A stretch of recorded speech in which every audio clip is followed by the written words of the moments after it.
طریقے سے گھر میں عید کی نماز پڑھ سکتے ہیں. گھروں میں عید کی نماز جائز نہیں ہے, نہ جمعہ جائز ہے نہ عید کی نماز جائز ہے, کیونکہ جمعہ اور عید کی نماز کے لیے بیسک شرط جو فقہا بیان کرتے ہیں وہ ہے اذن عام, کھلی اجازت ہو. آپ گھر میں اگر جمعہ پڑھیں دروازہ کھول دیں, سب کو آنے کی اجازت ہے. اور لوگ کہتے ہیں اس کی دلیل کیا ہے؟ بھائی اس کی دلیل یہ کہ جمعہ اور عید یہ شاعر اسلام میں سے ہے, یہ بند کمروں میں نہیں ہوتا. اس سے جمعے اور عید کی ویلیو ختم ہو جاتی ہے. جیسے نبی صلی اللہ علیہ وسلم کے دور میں گاؤں میں کہیں کبھی جمعہ نہیں ہوا. مدینہ کے ارد گرد کے جو گاؤں کے لوگ تھے وہ جمعہ آ کے پڑھتے تھے کہاں؟ مدینہ میں. گاؤں میں نہیں قائم کیا کیونکہ یہ شاعر اسلام میں سے ہے نا. تو اب یہ کیسی اجازت ہے کہ نبی کے دور میں گاؤں کے لوگ شہر میں آ کے پڑھ رہے ہیں اور یہاں شہر کے لوگ اپنے اپنے گھروں میں بند ہو کے پڑھ رہے ہیں؟ تو ہماری رائے یہی ہے, اور حضرت مفتی تقی عثمانی صاحب کا بھی اسی پہ فتویٰ ہے کہ ان لاک ڈاؤن کے حالات میں گھروں میں آپ ظہر پڑھیں گے, جمعے کی نماز نہیں پڑھیں گے, نہ عید کی نماز پڑھیں گے. عید کی نماز وہاں پڑھ سکتے ہیں کہ جہاں پھر لوگوں کو کھلے عام اجازت دے دیں. تو اگر کسی فیکٹری میں یا کسی ایسی جگہ پہ سب کو آپ نے اجازت دے دی بھائی یہاں آئیں, تو وہ پڑھیں پھر اجازت ہے. تو یہی رائے ہے. اس کے خلاف جو قول ہے ہماری نظر میں وہ ضعیف ہے. بعض لوگوں نے کہا کہ کسی عذر سے اگر لوگوں کو روک دیں تو پھر مجبوری ہے. ابھی ہم جو گھر کا دروازہ بند کر رہے ہیں وہ تو عذر سے. تو بھائی یہ جو فقہا نے کہا ہے نا کہ اذن عام کہ کھلی اجازت ہونی چاہیے, تو کھلی اجازت ختم تو جب ہی ہوگی نا جب کوئی عذر ہوگا. بلا عذر کون لوگوں کو نماز سے روکے گا؟ تو فقہا کا مطلب یہی ہے کہ عذر ہو یا نہ ہو آپ نے لوگوں کو اجازت دینی ہے. یہ جمعے اور عیدین کی شرائط میں سے ہے. تو مسلم ملک کنٹری ہو یا غیر مسلم کنٹری, وہاں پر اس بات کا اہتمام کریں کہ عید کی اگر آپ کو اجازت ملتی ہے تو پھر تو ٹھیک ہے, نہیں ملتی تو گھروں میں پھر عید کی نماز نہیں ہوگی, نہ خطبہ ہوگا. اپنے کوئی نوافل پڑھنا چاہے تو پڑھ سکتا ہے, وہ عید نہیں کہلائے گا. اور کیونکہ ایک شرعی عذر ہے تو وہ اللہ معاف کرنے والا ہے, اور کیا ہے. باقی مسجدوں میں گورنمنٹ نے اگر اجازت دی ہے, بعض لوگ یہ اشکال کرتے ہیں کہ مسجد میں بھی تو ابھی جمعہ جو ہوتا رہا ہے اس میں کھلے عام اجازت نہیں ہے, وہ تو ایک پابندی ہے کہ اتنے لوگ آئیں گے, اس سے زیادہ نہیں آئیں گے. تو کیونکہ گورنمنٹ کا جب کوئی حکم آتا ہے نا تو شریعت پھر یہ کہتی ہے کہ جو اجتہادی اختلافات ہوتے ہیں حکومت کے آرڈر کے آگے وہ منسوخ ہو جاتے ہیں, یعنی منسوخ کی طرح ہو جاتے ہیں. منسوخ تو نہیں کہہ سکتے یہاں پہ, یعنی وہ کالعدم ہوتے ہیں. تو گورنمنٹ نے چونکہ مسجد میں نماز پڑھنے کی اجازت دی ہے, تو اگر اس میں اذن عام نہ بھی ہو تو حکومت کی پرمیشن کی وجہ سے وہ کیا ہو جائے گی؟ جائز ہو جائے گی. اس پہ تمام فقہا کا اتفاق ہے کہ اس طرح کی جتنی بھی شرطیں ہوتی ہیں وہ حکومت کے فیصلے کی وجہ سے کیا ہو جاتی ہیں؟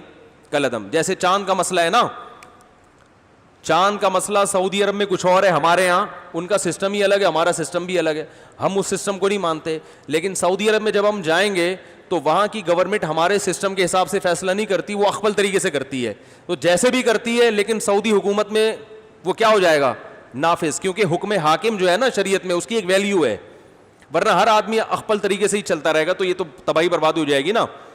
تو اس لیے وہاں ہم کہتے ہیں کہ جب گورنمنٹ نے ایک لا پاس کر دیا, فیصلہ کر دیا, تو جب گورنمنٹ کہے گی عید ہے تو عید ہے, جب کہے گی بقرہ عید ہے تو کیا ہے؟ بقرہ عید ہے. یہاں ہماری گورنمنٹ نے کیونکہ ہلال کمیٹی بنائی ہوئی ہے, اس کے اتھارٹی کا حق حاصل ہے, تو وہ جب فیصلہ کرے گی تو کیا ہوگا؟ ابھی دیکھو نا 4-5 سال پہلے ہم نے بتا دیا تھا کہ 30 روزے مکمل ہوں گے. 5-6 سال پرانی بات ہے, بلکہ اس سے بھی زیادہ. فلکیات والے کہہ رہے تھے چاند کہیں بھی نظر نہیں آئے گا, 30 روزے پکے ڈھکے. تو ہلال کمیٹی نے اعلان بھی نہیں کیا کہ کل عید ہے, اور 30 روزے ہو گئے, تراویح بھی ہو گئی, ہماری مسجد میں بیان شروع ہو گیا. ایک دم رات کو 10:30 بجے اطلاع آئی کہ کل کیا ہے؟ عید ہے. ہلال کمیٹی نے اپنا فیصلہ واپس لے لیا. اب ہمارا میٹر تو گھوما تھا کہ چاند کہیں دور دور کا بھی نام و نشان نہیں, پتہ نہیں ان کو نظر کہاں سے آ گیا.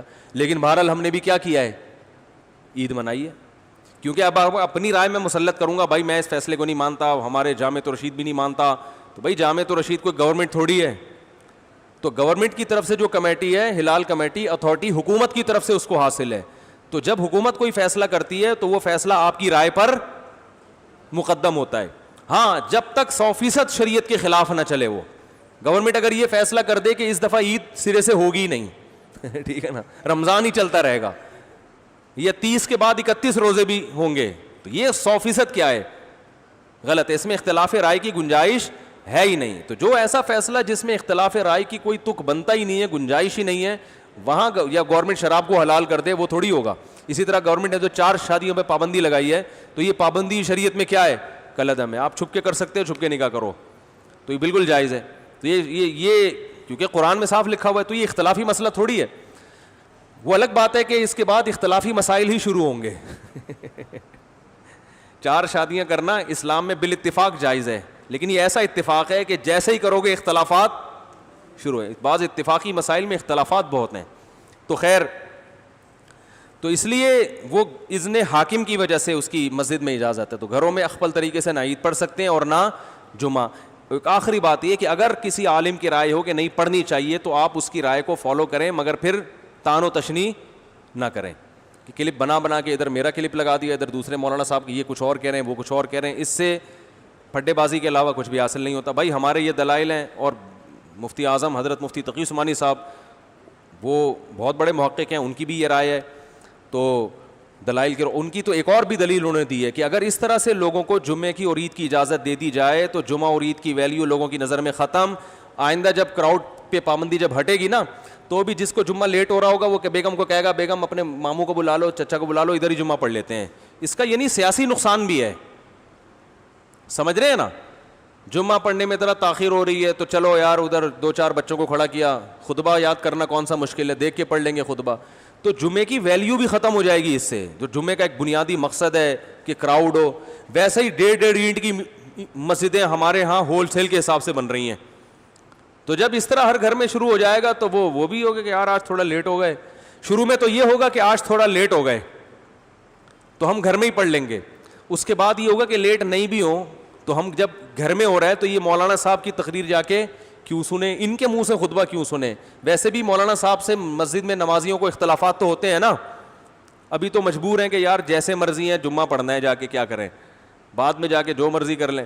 لیکن جب ذرا سے اختلاف ہوں گے, مولانا صاحب ہر جمعے میں 4 شادیوں پہ بات کرتے ہیں, لہذا ہم اپنا جمعہ الگ پڑھائیں گے, تو یہ شروع ہو جائے گا حساب کتاب. ٹھیک ہے نا, ذرا سے اختلاف پہ. ابھی پابندی ہے بھائی, نہیں ہو سکتا, جس نے آنا ہے مسجد آئے, نہیں تو بس ختم. تو یہ مفتی تقی عثمانی صاحب دامت برکاتہم کی رائے یہ ہے کہ یہ سیاستاً بھی کیا ہے, نقصان دہ ہے. لیکن پھر بھی اگر کسی عالم کی رائے ہے, وہ مصر ہیں کہ نہیں گھر میں, تو کوئی ان عالم کو فالو کرتا ہے تو ٹھیک ہے. لیکن ایک تو علماء کا احترام کریں, ایک دوسرے پہ کیچڑ نہ اچھالیں. اگر کوئی عالم یہ کہتے ہیں نہیں گھر میں عید پڑھ سکتے ہیں, جمعہ پڑھ سکتے ہیں, تو بہرحال وہ عالم ہے تو قابل احترام ہے. آپ ان کی رائے سے اگر اختلاف کرتے ہیں تو بھی قابل احترام, اتفاق کرتے ہیں تو بھی قابل احترام. یہ اتنا بڑا مسئلہ نہیں ہے گھر میں جمعہ یا نہ ہونا یا ہونا, لیکن علماء کی شان میں گستاخیاں یا بد کلامیاں یا یہ اس طرح کی چیزیں, یہ زیادہ ہیڈیک ہے, تو یہ صحیح نہیں ہے. اللہ تعالیٰ سمجھنے